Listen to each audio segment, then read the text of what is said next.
नमस्कार।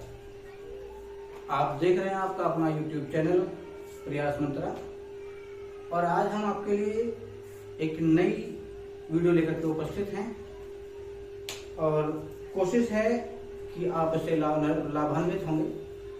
तो जैसा कि आप ब्लैक बोर्ड पर देख रहे हैं, 10 प्रश्न हैं जो कि बहुत महत्वपूर्ण प्रश्न पिछली वार्षिक परीक्षाओं में कई बार इस क्वेश्चन को पूछा गया है। तो चलिए शुरू करते हैं आज की वीडियो।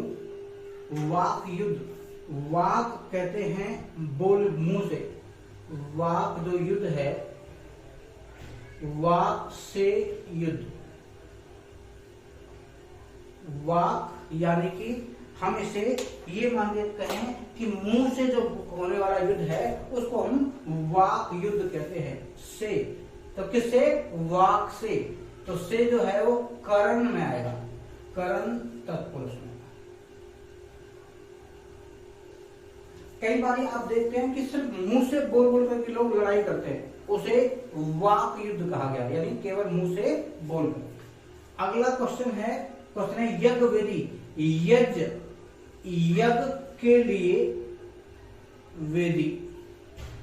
यज्ञ के लिए वेदी, के लिए का मतलब है वेदी। यहां है आएगा संप्रदान तत्पुरुष, क्योंकि इसकी विभक्ति है। यहां कहेंगे संप्रदान तत्पुरुष,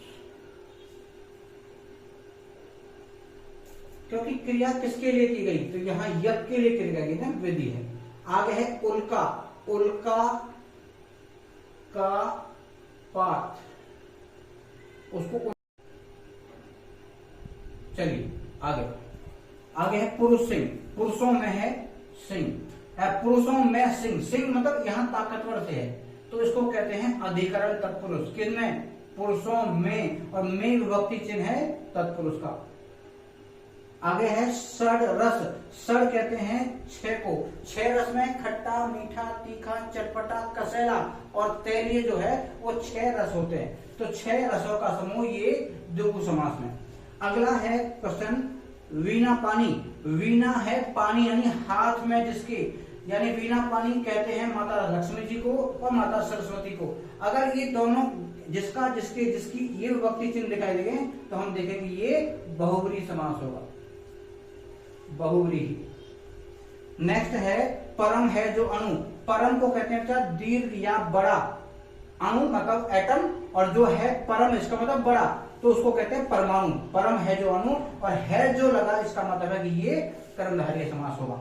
अगला है कवि में है जो श्रेष्ठ, उसको कवि श्रेष्ठ कहा गया।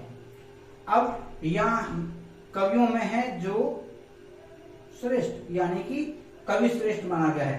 तो कवि पंगु को हम अगर कहें तो ये आपको बहुब्रीहि तो नहीं मिलेगा, एक कर्मधारय में आपको मिलेगा। अगला प्रश्न है शाखा मृग। शाखाओं पर मृग के समान विचरते हैं जो, विचरण करते हैं जो वह, यानी कि अब मृग का मतलब हिरण, लेकिन शाखाओं पर मृग कैसे विचरण करेगा?